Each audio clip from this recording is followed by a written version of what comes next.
Bien, bonjour à toutes et tous. Nous allons démarrer.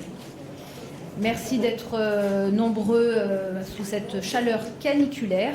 Et la clim vient de démarrer, donc normalement on devrait être au frais dans quelques minutes. Nous voulions faire cette conférence de presse suite à la publication donc, du rapport de la commission d'enquête aujourd'hui même. C'est clairement une commission qui a été guidée par la parole des victimes et nous tenions à le rappeler, puisque pendant 4 mois, la commission d'enquête, et même plus de 4 mois, suite à l'affaire Betaram, la commission des affaires culturelles et de l'éducation a été dotée à l'unanimité des pouvoirs d'une commission d'enquête. C'est une décision historique, et je tiens à le rappeler, qui signale l'importance accordée par les membres de notre commission à ce problème systémique, et à la nécessité d'y apporter des réponses. Ces pouvoirs ont donné lieu à des auditions sous serment nécessaires pour pouvoir faire toute la lumière sur tous les sujets et tous les enjeux. Nous avons travaillé avec un calendrier serré en 3 phases. La première phase, ça a été les auditions des victimes, des collectifs de victimes. La deuxième phase, nous avons auditionné les administrations générales, donc les différents ministères et autres. Et la troisième phase, nous avons auditionné les responsables politiques. Nos travaux ont été guidés dès le premier jour par la parole des victimes, dès la première audition, puisque la toute première audition, la commission s'est ouverte sur l'audition des collectifs de victimes. Un travail conséquent, puisque nous avons auditionné plus de 140 personnes et plus de 40 auditions au total. Et en conclusion, les rapporteurs ont analysé des milliers de pages de documents. De très nombreux témoignages de victimes reçus aussi, en dehors des auditions, 80 signalements effectués conjointement au titre de l'article 40. Effectués conjointement les 2 rapporteurs et moi-même en tant que présidente. Des signalements essentiels qui permettent d'alerter les procureurs de la République sur des faits extrêmement graves. En tant que présidente, je me félicite de la rigueur des travaux menés tout au long de cette commission. Toutes les auditions ont été réalisées avec beaucoup de sérieux au service de la vérité et pour apporter des réponses aux nombreux enjeux. Le travail des co-rapporteurs, que je tiens à remercier devant vous, a été d'une très grande qualité. Je me félicite donc de ce rapport publié aujourd'hui et de ses fortes préconisations et propositions. Je m'assurerai désormais, avec la rigueur que vous pouvez peut-être me connaître, des suites données à ce rapport et nous engageons, je pense respectivement, à ce que le ministère, notamment de l'Éducation et de la Justice, prenne en compte les préconisations faites dans le rapport. Je vais donc maintenant laisser la parole au rapporteur pour vous parler plus précisément des recommandations. Merci Madame la Présidente, Mesdames et Messieurs. C'est un moment très, très important pour nous que celui de la publication de ce rapport, un rapport largement adopté par le vote des membres de notre commission d'enquête il y a quelques jours, c'était le 25 juin dernier.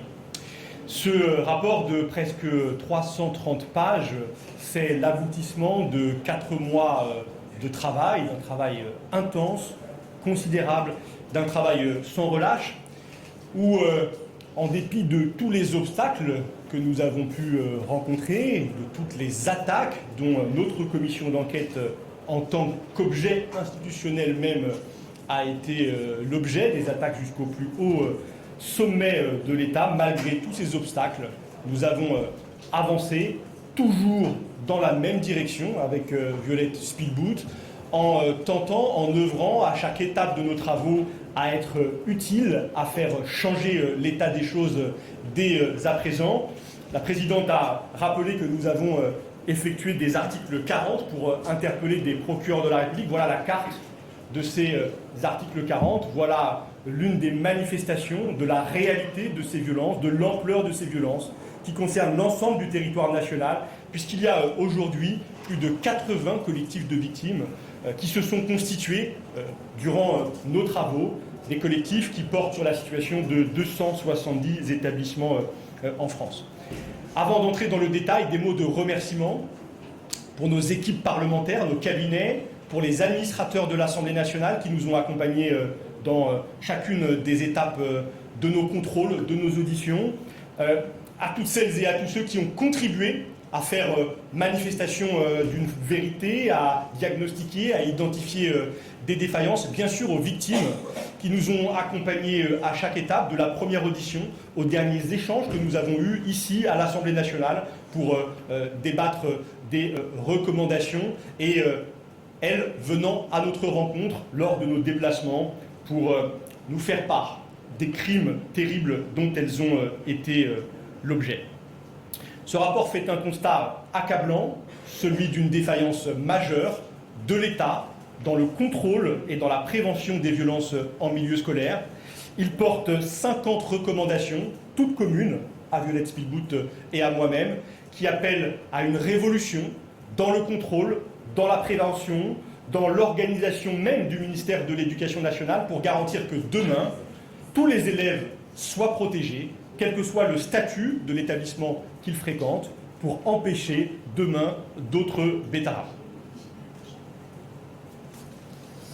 Bonjour à tous et à toutes. Un petit mot également en introduction pour vous dire que pour Paul Vannier, pour je crois Fatia Kelwahachi, comme pour moi-même, ce travail de commission d'enquête transpartisan, il a changé ma vie. Il a changé ma vie à titre personnel et à titre politique. Nous avons pu à nombreuses reprises exprimer combien nous avons été touchés, bouleversés, choqués par des témoignages à la fois au début de la commission d'enquête, mais encore chaque jour que nous recevons sur nos boîtes mail, dans la rue, quand on nous interpelle.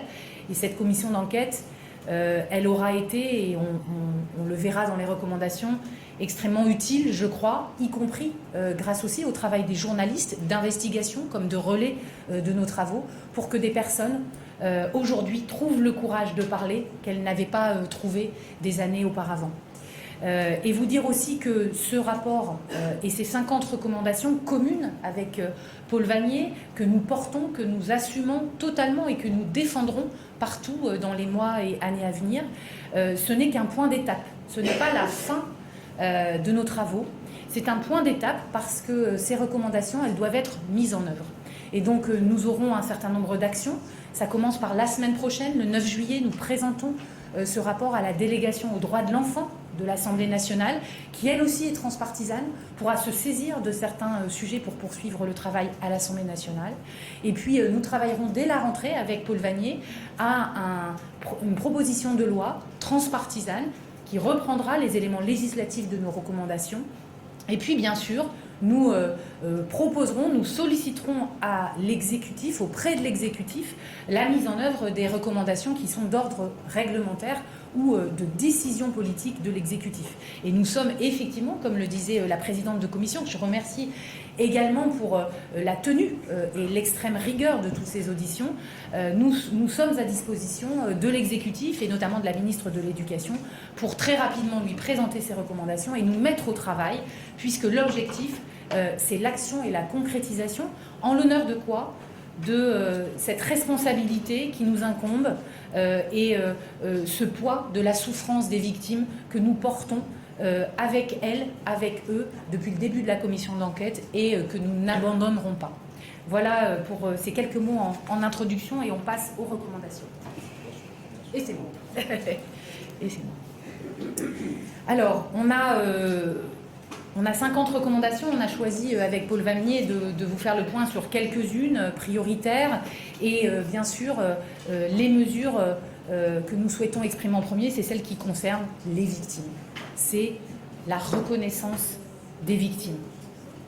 C'est la première chose que demandent les victimes, les associations de victimes, d'être reconnues par l'État.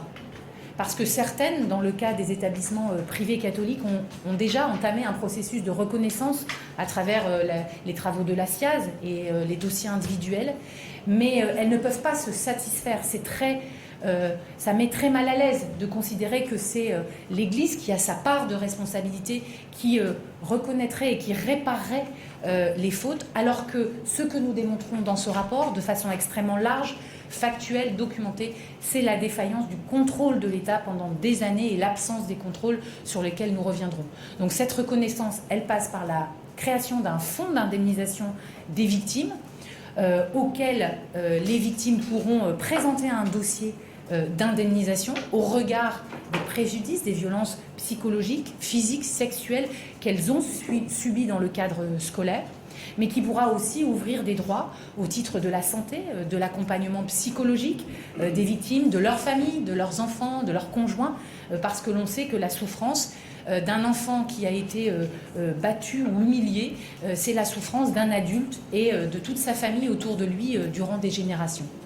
Ce fonds d'indemnisation, les contours, l'organisation, le fonctionnement, nous devrons le travailler dans la suite de nos travaux.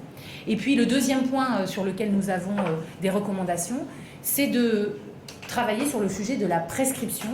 Vous le savez, ne sont imprescriptibles aujourd'hui que les crimes contre l'humanité. Il y a des délais de prescription sur le plan pénal notamment, qui ne permettent pas à des victimes de violences sur mineurs qui prendraient la parole très tardivement, comme aujourd'hui, de voir leur souffrance reconnue et sanctionnée par la justice.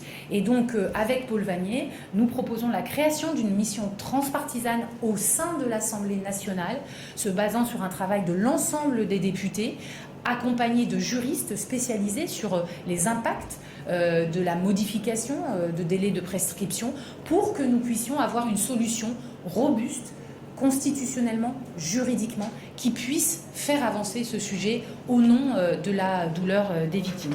Et puis, nous avons dans ce chapitre également une recommandation sur l'allongement des délais de sanction de la non-dénonciation de crimes commis sur des mineurs. Alors il y a bien sûr cette préoccupation, elle est première des victimes, de leur reconnaissance, de leur indemnisation.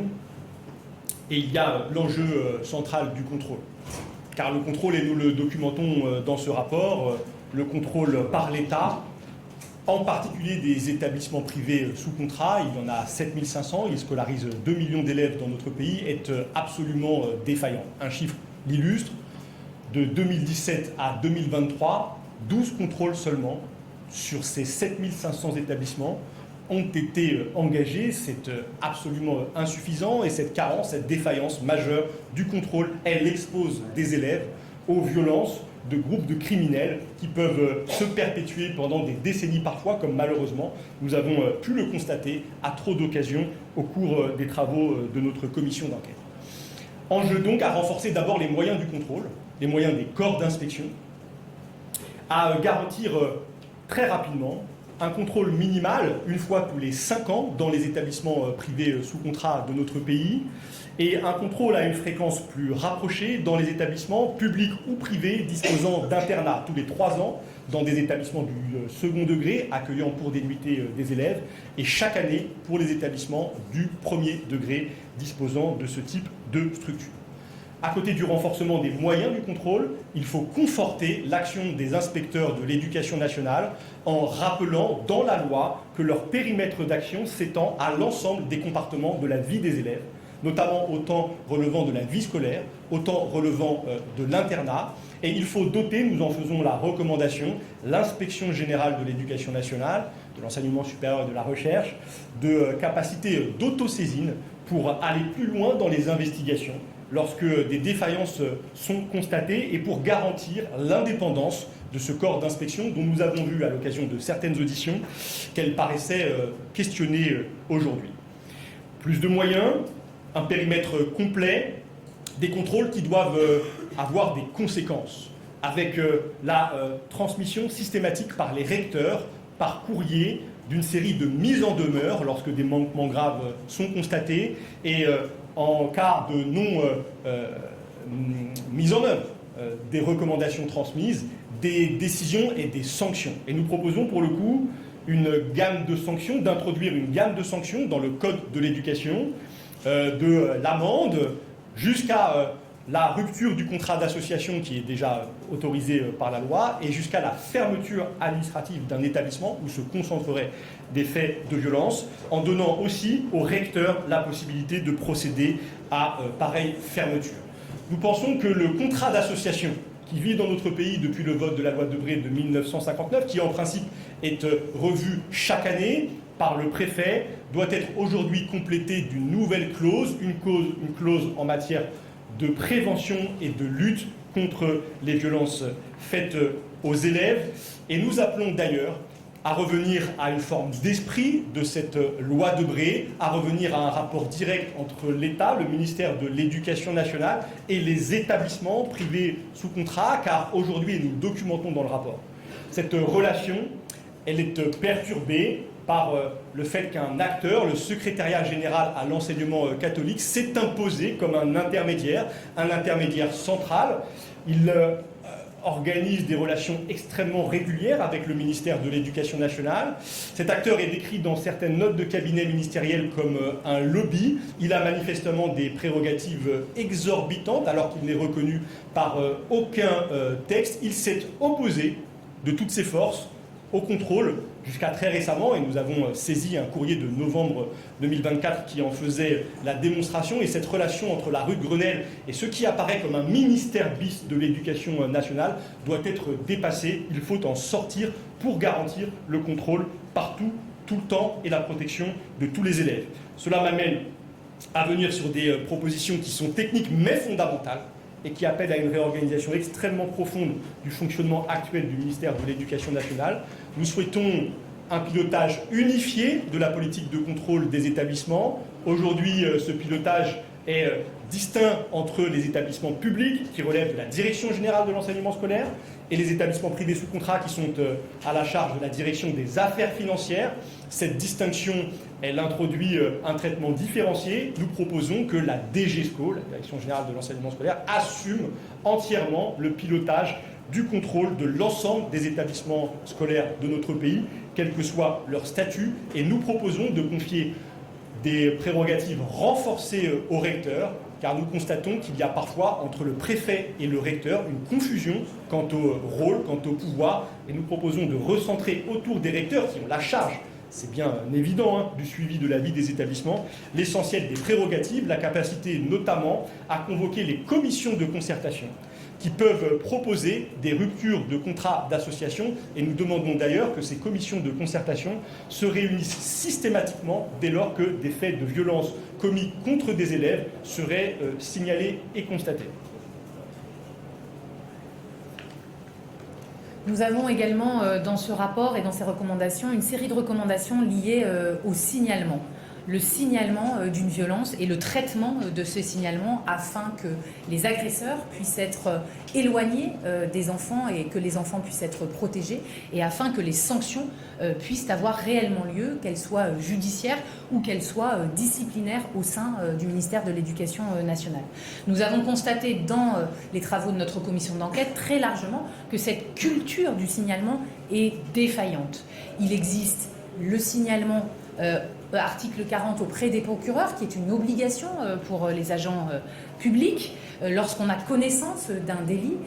Il existe le signalement hiérarchique au sein du ministère de l'Éducation nationale pour immédiatement qu'il y ait une conséquence sur la carrière lorsque une agression est décelée. Et puis il existe aussi les informations préoccupantes, les IP, qui sont plus particulièrement liées aux violences intrafamiliales et qui sont traitées par les départements dans leurs compétences de protection de l'enfance. Mais l'on a constaté qu'au sein du corps enseignant, des syndicats, que ce soit dans le public ou le privé, il y avait une méconnaissance de ces procédures, de leur champ d'action, et que les erreurs d'orientation d'un lanceur d'alerte, qu'il soit enseignant, parent d'élève ou d'une victime, pouvaient faire en sorte que le signalement se perde et ne soit jamais suivi des faits. C'est la raison pour laquelle nous proposons une recommandation forte dans ce rapport, la création d'une cellule signal-éduc. Vous avez dans le rapport le schéma de fonctionnement de cette cellule, qui n'est pas une ou un dispositif de plus qui serait redondant, mais bien un fonctionnement centralisé des signalements comme on a pu le mettre en place au niveau des sports et de la jeunesse et sports avec le dispositif Signal Sport, comme ça existe au niveau des lycées, des établissements militaires, c'est un dispositif qui s'appelle Tennis.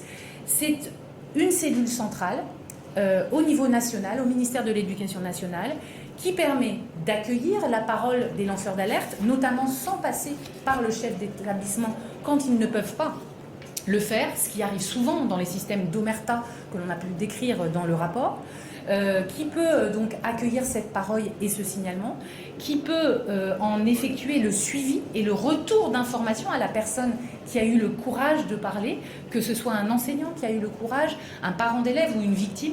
On a besoin, quelques mois après, de savoir où en est son signalement et comment il a été suivi sur le plan judiciaire comme sur le plan de l'éducation nationale. L'accueil, le suivi et également le conseil, l'accompagnement de l'équipe qui fait ce signalement et enfin les données statistiques, c'est-à-dire le recueil national de ces violences, des formes qu'elles prennent, psychologiques, physiques, sexuelles, de leur ampleur, de leur caractère systémique. Ce sont des données aujourd'hui dont on a vu que fait établissement, le logiciel de l'éducation nationale, qui va bientôt être étendu au privé, ne permet pas de faire une analyse aussi fine. Et nous avons besoin de cela pour piloter ce sujet des violences et faire en sorte que les signalements soient efficaces. Derrière tout cela, nous avons des recommandations, bien sûr, sur le renforcement de l'information entre le ministère de la Justice et le ministère de l'Éducation nationale, tout en respectant la présomption d'innocence, c'est important de le dire, car beaucoup d'enseignants peuvent aussi être dans cette situation, mais nous souhaitons à travers ces recommandations une efficacité et le fait que plus aucun signalement ne puisse rester lettre morte quand un enfant ou un lanceur d'alerte a eu le courage de parler. Dans cette culture du signalement, il y a bien sûr, dans nos recommandations, le renforcement des associations de protection de l'enfance, des associations spécialisées qui interviennent dans les écoles, qui ont besoin de subventions, qui ont besoin de soutien de l'État pour pouvoir intervenir dans le public comme dans le privé. Je pense en particulier à l'association Les Papillons, qui permet aux enfants ou à d'autres personnels de s'exprimer par l'écrit lorsqu'il y a un fait de violence au sein de l'école. Nous avons écrit à la ministre de l'Éducation nationale, ministre de l'État, pour que cette association puisse être agréée par l'État et que partout en France, là où les chefs d'établissement commencent la mise en place de ces boîtes aux lettres papillons, elle puisse être effective dès la rentrée scolaire de 2025. Et puis, dernier point dans le sujet du signalement, la recommandation sur la levée systématique du secret de la confession lorsqu'il y a connaissance d'une agression sur un mineur. C'est un sujet qui fait débat et qui est dans l'atmosphère depuis bien une dizaine d'années. Nous le rappelaient hier soir les victimes que nous avons rencontrées. Et il faut rappeler là que nous voulons que les lois de la République soient prioritaires, priment sur le sujet du secret de la confession au sein de l'Église. Ça peut paraître une évidence pour certains, mais dans la pratique, aujourd'hui, ce n'est pas le cas. Et nous avons, dans l'audition, notamment avec le président de la Conférence des évêques de France, eu un dialogue ouvert sur cette question qui s'est poursuivi avec l'audition du garde des Sceaux Gérald Darmanin qui lui aussi a entamé le travail sur ce sujet. Il faut donc que nous puissions aboutir pour avoir des signalements rapides, efficaces et surtout protéger la victime et d'autres victimes potentielles. Alors, davantage de moyens pour le contrôle, des procédures de signalement qui peuvent être saisies, qui garantissent un suivi et qu'aucune dénonciation ne se perde, et des mesures de prévention qu'il faut impérativement renforcer, en commençant par inscrire l'évidence dans la loi. Mais aujourd'hui, cette loi ne le précise pas, l'interdiction des châtiments corporels doit être inscrite au Code de l'éducation. Cela peut être stupéfiant de constater que cette inscription n'est pas, et donc urgence à corriger ce manque. Des recommandations importantes sur la question de l'honorabilité des personnels qui interviennent dans les établissements scolaires, quel que soit leur statut, avec un renforcement notamment des exigences en matière d'honorabilité, en tout cas de l'accès à certaines informations dans les établissements privés sous contrat qui n'accèdent pas aujourd'hui au B2 du casier judiciaire, qui n'accèdent pas aujourd'hui au fichier FIGES qui apporte des informations qui sont pourtant essentielles. Vigilance donc au moment de l'entrée des personnels dans des carrières enseignantes, dans des carrières qui vont les amener au contact des élèves, et puis la nécessité d'un traitement régulier du stock, pardon pour l'expression, mais de ces personnels en criblant, en scannant régulièrement la situation pour s'assurer qu'après une entrée dans la carrière, des condamnations ne seraient pas intervenues qui mettraient en cause la possibilité pour des adultes à prolonger leur présence auprès d'élèves. Garantir aussi le suivi du dossier administratif, là encore c'est un enjeu qui porte en particulier sur les établissements privés, pour qu'un enseignant, un surveillant, lorsqu'il changerait d'établissement, de département, d'académie, qu'il y ait le suivi, la trace d'une éventuelle sanction administrative, par exemple, pour des faits de violence sur des enfants. Il y a aussi bien sûr l'enjeu de la formation des élèves d'abord, et de ce point de vue-là, il y a des lois qui ont été votées ici à l'Assemblée, qui attendent des décrets d'application tout simplement pour entrer en vigueur, et donc il faut que ces décrets soient publiés. La formation aussi de l'ensemble des personnels, formation initiale, formation continue, pour pouvoir repérer ces violences, pour accueillir, recueillir la parole des enfants. Formation aussi à des procédures, notamment à celle de l'article 40, la saisine du procureur de la République, qui est une obligation faite à chaque fonctionnaire, dès lors qu'il aurait ou elle aurait connaissance d'un délit ou d'un crime. Mais nous avons constaté que cette culture de l'article 40 n'est absolument pas maîtrisée, et cela à tous les étages de l'éducation nationale, parfois même jusque dans certains rectorats.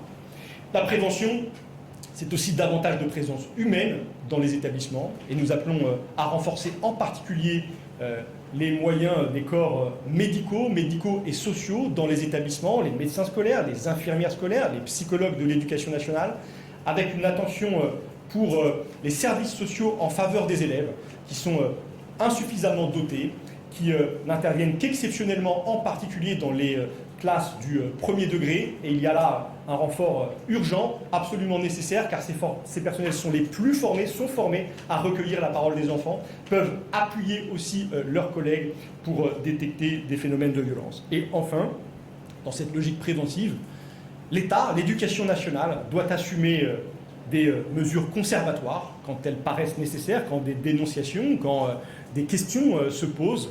Ces mesures conservatoires doivent être assumées, doivent être prises sans attendre une éventuelle décision judiciaire. Nous avons trop constaté que l'éducation nationale, au fond, comptait davantage sur la justice pour traiter certaines situations qui pourtant sont urgentes. Ces mesures conservatoires ne préjugent en rien de la culpabilité de celui ou de celle qu'elles concerneraient, mais protègent des élèves, des victimes potentielles, mettent aussi en dehors d'un contexte difficile ceux qui sont visés parfois par des plaintes. Et nous appelons donc à leur généralisation, de même qu'à des sanctions administratives lorsque des faits de violence sont constatés. Et nous pointons une discordance qui ne s'explique pas aujourd'hui entre des faits de violence qui sont recensés et sans doute très largement encore sous-estimés, notamment par cette application faits établissement, c'est 1200, 1500 faits de violence d'adultes sur élèves recensés chaque année, et des sanctions administratives pour les mêmes faits qui sont au nombre de 150 à 200, donc 10 fois moindres. Il y a la question pour nous et la nécessité, bien sûr, de sanctionner des faits de ce type lorsqu'ils ont lieu, et de garantir qu'il y ait un suivi, une trace dans le dossier administratif des personnels dès lors qu'une sanction pour des violences commises sur des élèves ait été prise.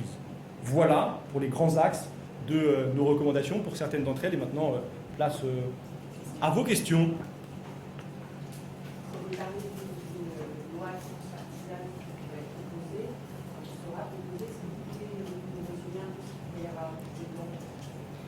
Alors, vous avez 50 recommandations.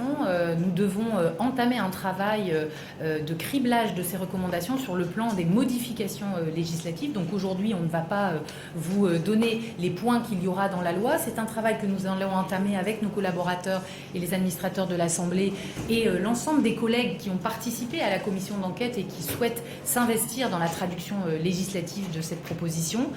Donc on espère pouvoir déposer au mois d'octobre en format transpartisan, et ensuite il y aura un travail interne à l'Assemblée nationale auprès de la conférence des présidents pour qu'elle puisse être inscrite en temps transpartisan avant la fin de l'année et surtout être votée rapidement, parce que derrière c'est des mesures concrètes pour les victimes et pour protéger les enfants.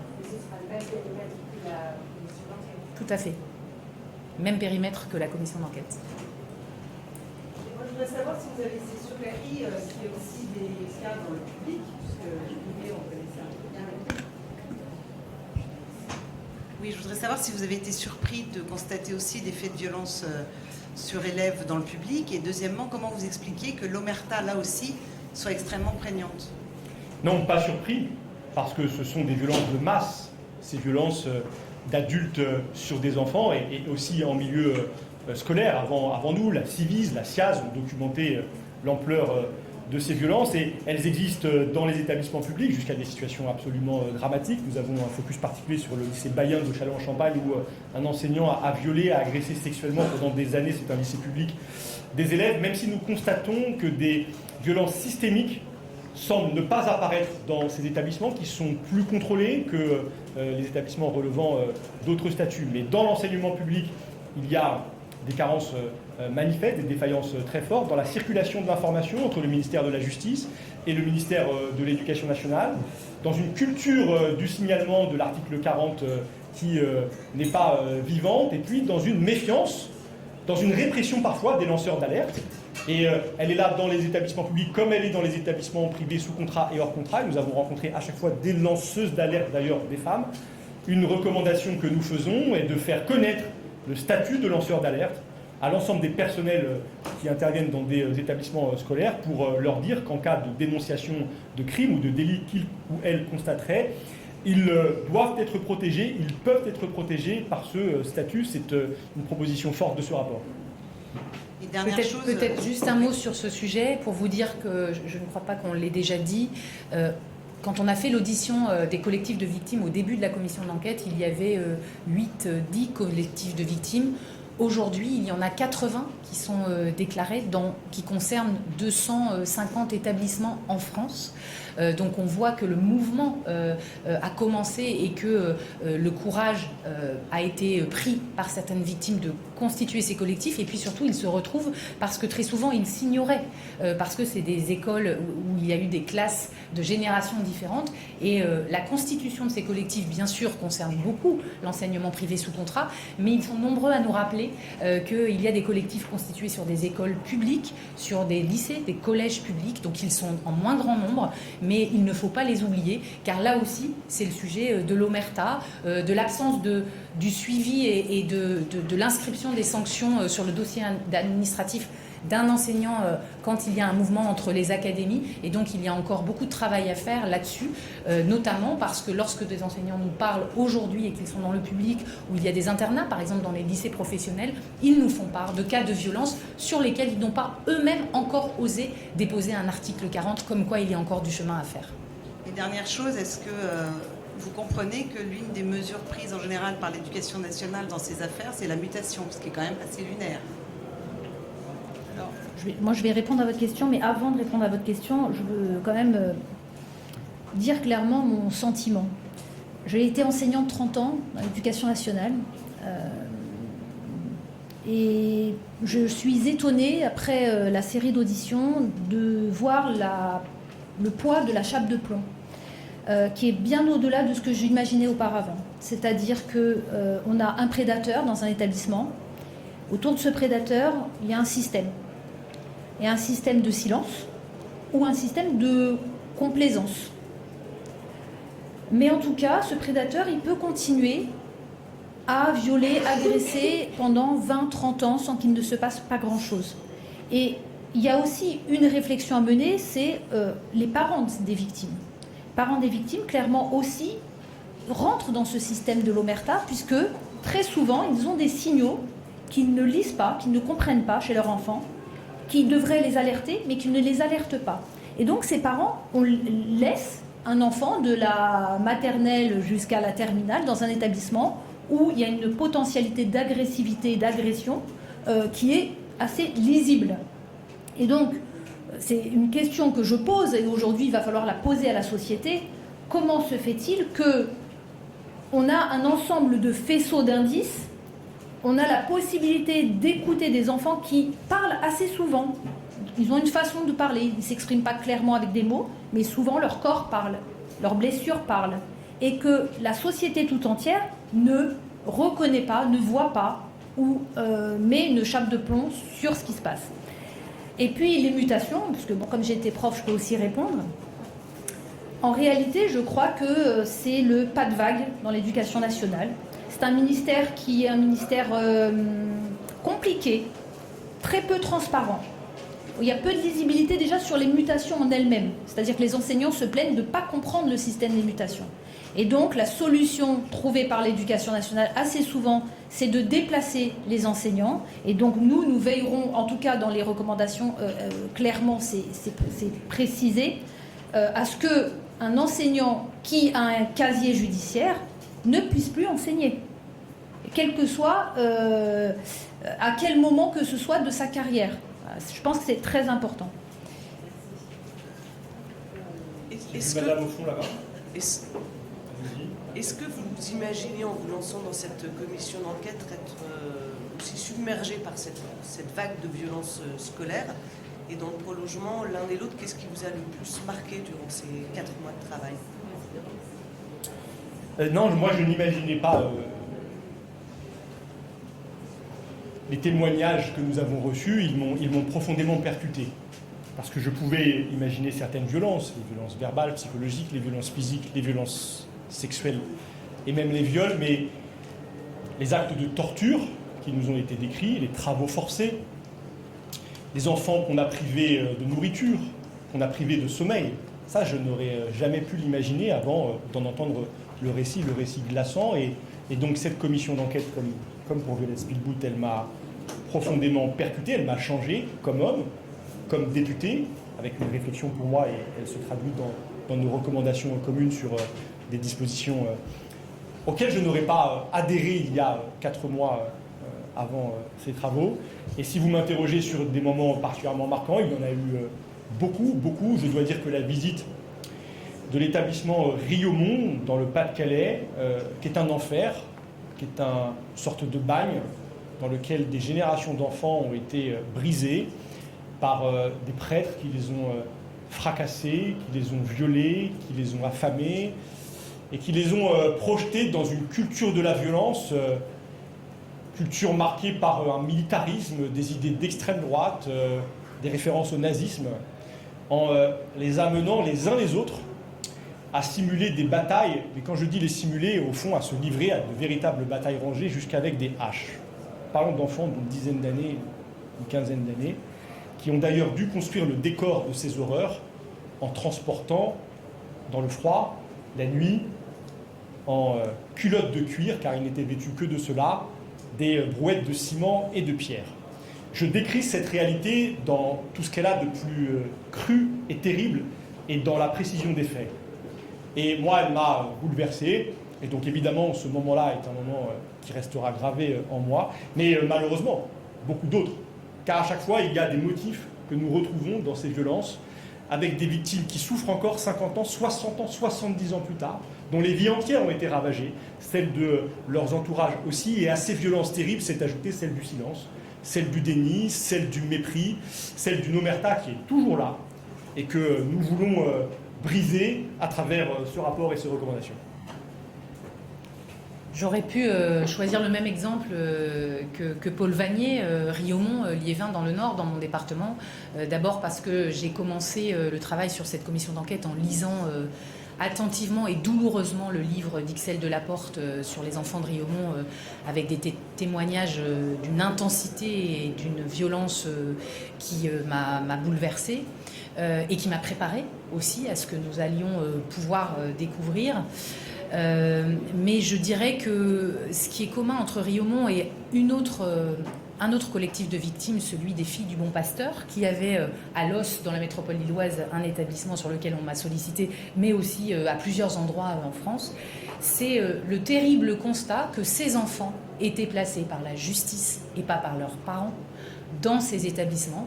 Ils étaient retirés de leur famille la plupart du temps parce qu'ils étaient déjà victimes de violences intrafamiliales, placés par des juges pour enfants, parfois parce qu'ils étaient délinquants, incontrôlables.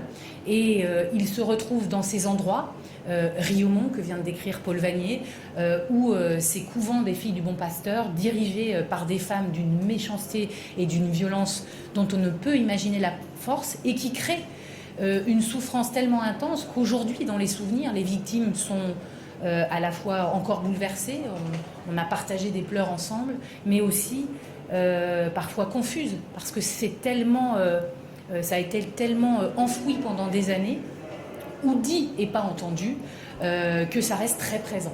Et je crois que c'est peut-être les exemples les pires, parce qu'il y a le sujet de la responsabilité des parents qui est complexe, parce que je crois que beaucoup des parents qui croyaient redresser un peu leur enfant dans des établissements durs ne pouvaient peut-être pas imaginer ce qu'il y avait derrière tout ça dans les internats. Mais quand c'est l'État qui met ses enfants fragiles dans des endroits qu'il qualifie d'enfer, de ghetto ou de bagne, je crois que là, la reconnaissance de l'État prend tout son sens. Il y a madame et après vous, monsieur.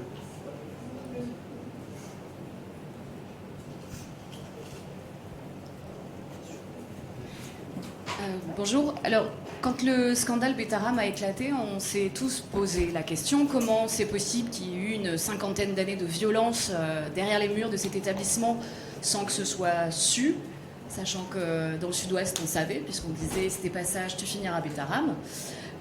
Est-ce que après ces 4 mois de travaux, vous arrivez à comprendre? Ça doit être difficile à résumer, mais au moins est-ce que le fait de comprendre peut peut-être permettre effectivement d'éviter ça?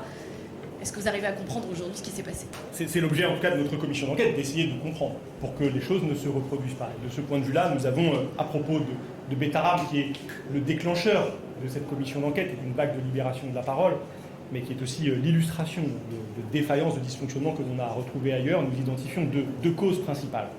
D'abord, celle des défaillances de l'État, des services de l'État, la défaillance d'une gendarmerie qui, pendant des décennies, a ramené à la porte de l'établissement des élèves qui fuguaient sans jamais se demander pourquoi ils fuguaient. Des défaillances de la justice, puisque des plaintes ont été déposées pendant des décennies qui pointaient toutes vers le même établissement sans qu'elles soient mises en lien et sans que d'autres actions soient entreprises. Et puis bien sûr une défaillance de l'éducation nationale, avec une carence majeure du contrôle. C'est pourtant l'une de ses obligations. Je veux redire que le contrôle de ces établissements privés sous contrat est prévu par le Code de l'éducation. Et une mission de contrôle en 1996, en avril, ni faite ni à faire, absolument bâclée, sur laquelle on est beaucoup revenu, qui a produit un rapport dont le dernier paragraphe blanchit l'établissement, et en même temps qui décrit des châtiments corporels, notamment le supplice du perron, qui consiste à mettre un enfant quasiment nu, la nuit, dehors, en plein hiver, pour le punir, avec des conséquences désastreuses, bien sûr, pour la santé de ces enfants. Ces défaillances de l'État, elles sont à tous les niveaux, au niveau local, jusqu'au plus haut sommet de l'État, car évidemment, c'est aussi la responsabilité du ministre de l'Éducation nationale de l'époque, M. François Bayrou, qui est décrite, qui est diagnostiquée dans ce rapport qui indique qu'il savait, dès 1995 pour les violences physiques, 98 pour les violences sexuelles, qu'il avait alors tous les moyens pour agir, qu'il n'a pas agi, et qu'en conséquence de quoi, des dizaines, des centaines de vies d'enfants ont été ravagées. Et puis il y a aussi la question, et c'est une autre explication, de l'omerta, de ce silence. Pourquoi plus de signalements n'ont-ils pas percé de cet établissement, même s'il faut rappeler que des enfants ont parlé, que des parents ont déposé plainte, qu'une femme, Madame Françoise Gulung, a lancé l'alerte, mais ils n'ont pas été manifestement pris au sérieux et entendus. Et cette omerta, nous cherchons à la comprendre. Elle tient dans ces établissements privés catholiques, en particulier, à une série probablement de facteurs qui se conjuguent. Il y a des enjeux de réputation de l'établissement, et donc on peine à dénoncer des faits pour préserver cette réputation. Il y a une tutelle des chefs d'établissement notamment qui est beaucoup plus forte dans ce type de structure sur les personnels, avec des craintes pour eux s'ils dénoncent de conséquences pour leur carrière. Il n'y a pas de pluralisme dans la représentation des parents d'élèves avec une seule fédération de parents d'élèves, et nous recommandons d'ailleurs de permettre un pluralisme dans les établissements privés sous contrat des fédérations de parents d'élèves pour sortir de huis clos. Et puis, il y a des enjeux de sacralité, d'autorité et une recherche par les parents d'une éducation à la dure, qui place ces parents d'élèves dans une situation très paradoxale et les conduit parfois à taire des violences qu'ils peuvent constater. Voilà une explication et, ce faisant, des recommandations qui visent à empêcher que pareil contexte ne se maintienne et à sortir d'une forme d'exception. Nous appelons à lever le tabou des établissements privés sous contrat sans, je veux le redire, nous focaliser uniquement sur eux. Et j'affirme, et nous en avons fait la démonstration dans les 330 pages de ce rapport, que notre préoccupation porte sur l'ensemble des établissements scolaires.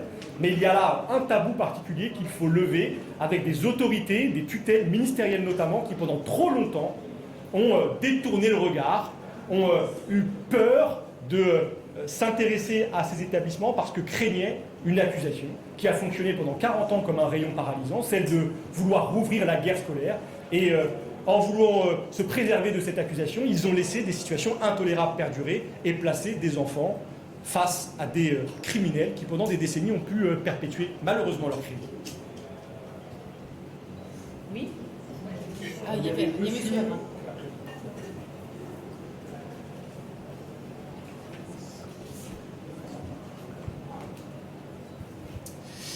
Oui, bonjour. Vous parliez justement il y a quelques instants de François Bayrou. C'était l'une des auditions les plus marquantes aussi de cette commission, puisqu'il est Premier ministre. C'était une commission assez longue. Vous disiez, je me rappelle à la fin, notamment la présidente, que vous alliez réécouter l'ensemble de ces 5 heures de commission. Qu'est-ce que vous en retirez justement de cette audition-là qui était un petit peu particulière? Quelle suite vous comptez donner, notamment après l'audition du Premier ministre, et qu'est-ce que vous en tirez? Quelles sont les recommandations aussi que vous faites aux élus, aux politiques aujourd'hui quand ils font face justement à ces violences? Parce qu'à l'époque, à vous entendre, ils n'agissaient pas comme ils auraient dû le faire. Qu'est-ce qui va changer maintenant?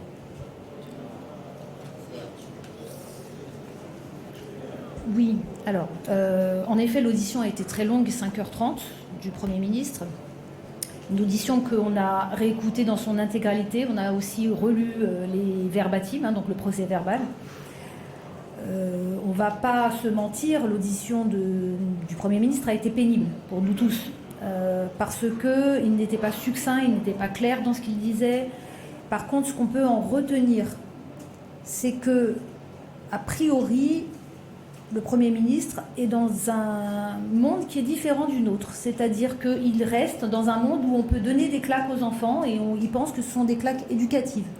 Il reste dans un monde, moi je crois que, en tout cas ça n'est pas le mien, où une lanceuse d'alerte n'est pas entendue, n'est pas la seule adulte de l'établissement Betaram qui a lancé l'alerte, c'est Madame Gulung. Or, il a passé 1 heure à détruire la réputation de Madame Gulung. Il a clairement dit qu'elle affabulait, il a clairement dit que sa mutation avait été forcée et qu'elle n'avait pas fait de demande de mutation. Enfin, il a parlé de tous les sujets, sauf du sujet essentiel, qui était que Madame Gulung avait dit la vérité depuis le début et avait lancé l'alerte. Donc, on est face à un Premier ministre qui n'a pas été convaincant, en tout cas à mon égard, mais qui n'a pas clairement menti à ce moment-là, c'est-à-dire sous serment. Aujourd'hui, nous, ce que l'on retient, en tout cas moi, ce que je retiens de à la fois Riomont et Betaram, c'est un système avec des élus locaux, avec des personnalités fortes d'une région qui crée cette omerta. C'est-à-dire que tout le système des élus locaux à l'époque, M. Bayrou était quand même président du département, puis ministre de l'Éducation nationale. Tout ce système, l'évêché, tous les, on va dire, les notoriétés, les personnes importantes d'un département ou d'une région se sont soutenues pour se taire ou pour ne pas voir ce qui se passait. Et là, je crois qu'on ne peut plus à l'avenir accepter cela. Donc clairement, comme dans Riomont et Betaram, c'est les notables qui ont créé ce système. Et donc, bien sûr, il faut absolument aujourd'hui le dénoncer. Je veux vous répondre, monsieur. J'ai dit tout à l'heure qu'on avait avancé dans la même direction avec le SPILBOOT, dans un climat de parfaite confiance.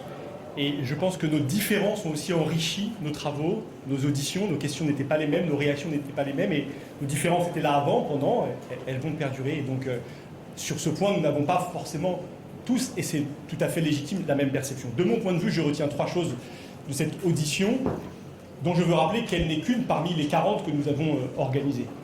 Et d'abord, François Bayrou a confirmé sous serment qu'il avait préalablement menti devant les députés le 11 février 2025, en affirmant dans l'hémicycle de l'Assemblée nationale « Je n'ai jamais été informé de quoi que ce soit de violence, a fortiori de violence sexuelle, jamais. C'était un mensonge, il le reconnaît, en nous indiquant sous serment qu'il était informé par la presse, dit-il, de ces faits de violence dès 1995. » Première constatation.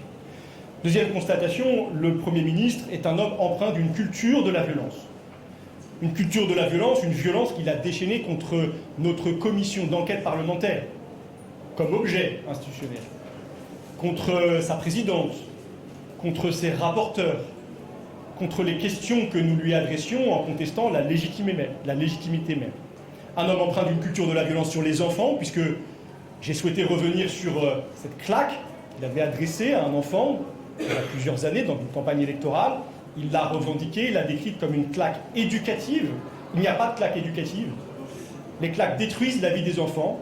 Les violences physiques s'inscrivent dans un continuum de violences qui peut dissimuler des violences plus graves et les autoriser, les violences sexuelles. Il faut donc dénoncer les premières violences, verbales d'abord, physiques ensuite, et il a adressé, en revendiquant cette claque éducative, un signal dévastateur au pays. Cette violence, il l'a exprimée aussi à l'endroit de la lanceuse d'alerte, Madame Gulung, en la décrivant comme une malade mentale. Je veux dire que de ce point de vue-là, c'est dévastateur qu'un Premier ministre qualifie ainsi, menace en vérité toutes celles et ceux qui souhaiteraient dénoncer des violences. Et puis enfin, il y a la question du parjure. Et François Bayrou s'est parjuré sous serment devant notre commission d'enquête en revenant sur une menace qu'il avait prodiguée le 11 février, à nouveau dans l'hémicycle. Il avait indiqué qu'il allait porter plainte en diffamation contre un journal. Je l'ai interrogé le 14 mai sur cette intention et il m'a répondu en indiquant qu'il envisageait à cette date de porter plainte contre le journal Mediapart pour un article qui a été écrit le 12 mars 2025, donc un mois plus tard. Vous comprenez bien qu'en affirmant le 11 février vouloir porter plainte pour un article qui n'avait été ni écrit ni publié, François Bayrou a menti. Et il a menti, là, cette fois, sous serment, s'exposant, de mon point de vue, à la nécessité de poursuites sur le plan judiciaire.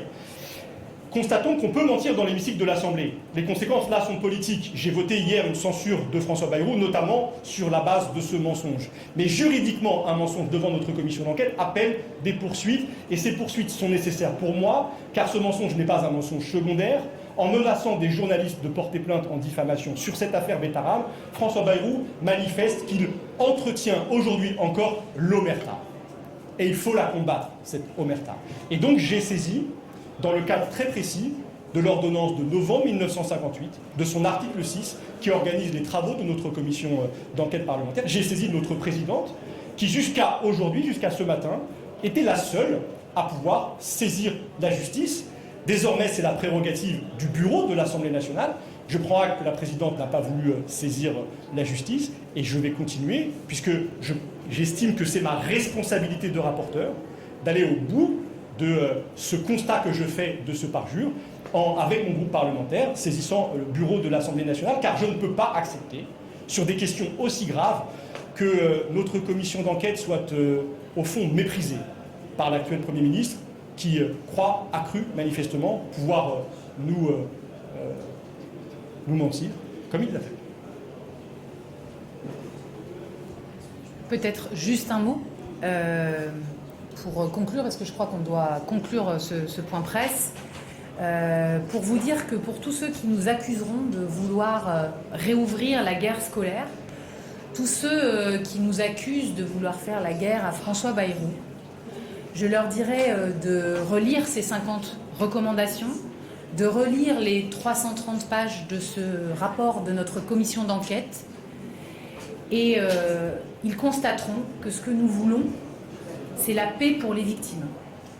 C'est pouvoir faire la paix avec un passé extrêmement douloureux, où les responsabilités de l'État sont largement engagées pendant plus d'une trentaine d'années, ministre après ministre, que ce soit dans le domaine de l'éducation ou de la justice, responsables, parents, chefs d'établissement, enseignement de tout réseau, et que cette responsabilité partagée, elle doit être écrite, posée sur le papier, ce que nous avons fait aujourd'hui, et elle doit être l'énergie, elle doit donner l'énergie à tous les parlementaires dans le format transpartisan que nous représentons ici aujourd'hui pour faire en sorte que les choses changent et que plus jamais il ne puisse arriver de telles violences sur les enfants, quel que soit l'endroit où ils soient scolarisés.